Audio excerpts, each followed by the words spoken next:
Hello everyone, ಎಲ್ಲರಿಗೂ ನಮಸ್ಕಾರ. ನಾನು ಇವತ್ತು ಈಸಿಯಾಗಿ ಮನೇಲೆ ಫ್ರೂಟ್ ಸಾಲಡ್ ಹೇಗೆ ಮಾಡೋದು ಅಂತ ತೋರಿಸ್ತಾ ಇದ್ದೀನಿ. 1 ಬೌಲ್ ಫ್ರೂಟ್ ಸಾಲಡ್ ಆರೋಗ್ಯಕರ ಊಟ ಅಂತ ಅಂದರೆ ತಪ್ಪಾಗಲಿಕ್ಕಿಲ್ಲ. ಹಣ್ಣುಗಳಲ್ಲಿ ಸಾಕಷ್ಟು ಪ್ರಮಾಣದ ವಿಟಮಿನ್ಸ್ ಮತ್ತು ಫೈಬರ್ ಕಂಟೆಂಟ್ ಇರೋದರಿಂದ ಚರ್ಮ, ಮೂಳೆಗಳಲ್ಲಿ ಮತ್ತು ಮೆದುಳಿನ ಆರೋಗ್ಯಕ್ಕೂ ಕೂಡ ತುಂಬಾ ಒಳ್ಳೆಯದು. ಹಣ್ಣುಗಳಲ್ಲಿ ನೀರು ಮತ್ತು ಫೈಬರ್ ಒಳಗೊಂಡಿರೋದ್ರಿಂದ ಹಣ್ಣುಗಳ ಸೇವನೆಯಿಂದ ಶಕ್ತಿ ಹೆಚ್ಚಿಸಿಕೊಳ್ಳೋದಲ್ಲದೆ ತೂಕ ಕೂಡ ಕಡಿಮೆ ಮಾಡ್ಕೊಳ್ಬಹುದು. ನಾನಿಲ್ಲಿ ಫ್ರೂಟ್ ಸಾಲಡ್ ಮಾಡೋದಕ್ಕೆ 2 ಬಾಳೆಹಣ್ಣು ಕಟ್ ಮಾಡಿ ಒಂದು ಮಿಕ್ಸಿ ಜಾರಿಗೆ ಹಾಕೊಳ್ತಾ ಇದ್ದೀನಿ. ನಂತರ 2 ಟೇಬಲ್ ಸ್ಪೂನ್ ಸಕ್ಕರೆ ಹಾಕಿ 1/2 ಕಪ್ಪಷ್ಟು ಹಾಲು ಕೂಡ ಹಾಕ್ತಾ ಇದ್ದೀನಿ.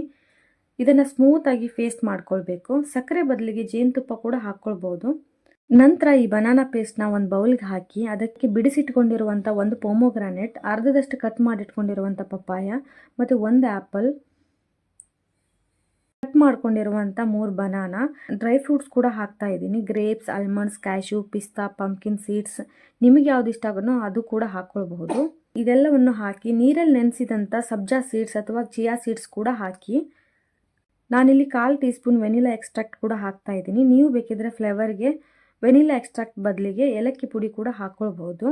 ಫ್ರೂಟ್ಸ್ ಮತ್ತು ಡ್ರೈ ಫ್ರೂಟ್ಸ್ ನಿಮಗೆ ಯಾವುದೆಲ್ಲ ಲಭ್ಯ ಇರುತ್ತೋ ಅದನ್ನೆಲ್ಲ ಹಾಕ್ಕೊಳ್ಬೋದು. ಇದೆಲ್ಲವನ್ನು ಚೆನ್ನಾಗಿ ಮಿಕ್ಸ್ ಮಾಡಿ ಕೊನೆಗೆ ವೆನಿಲಾ ಐಸ್ ಕ್ರೀಮ್ ಹಾಕಿ ಚೆನ್ನಾಗಿ ಮಿಕ್ಸ್ ಮಾಡಿ ಐಸ್ ಕ್ರೀಮ್ ಕ್ವಾಂಟಿಟಿ ಹೆಚ್ಚು ಅಥವಾ ಕಡಿಮೆನೂ ಕೂಡ ಮಾಡ್ಕೊಳ್ಬಹುದು. ಚೆನ್ನಾಗಿ ಮಿಕ್ಸ್ ಆದ ನಂತರ 15ರಿಂದ 20 ನಿಮಿಷ ಫ್ರೀಝರಲ್ಲಿ ಇಡಿ. ನಂತರ ಐಸ್ ಕ್ರೀಮ್ನ ಸರ್ವ್ ಮಾಡಿ ಚೆನ್ನಾಗಿರುತ್ತೆ. ಈ ವಿಡಿಯೋ ನಿಮಗೆ ಇಷ್ಟ ಆದಲ್ಲಿ ಲೈಕ್ ಮಾಡಿ, ಶೇರ್ ಮಾಡಿ. ಇದೇ ಮೊದಲು ವಿಡಿಯೋ ನೋಡ್ತಾ ಇದ್ದರೆ ಸಬ್ಸ್ಕ್ರೈಬ್ ಕೂಡ ಮಾಡ್ಕೊಳ್ಳಿ.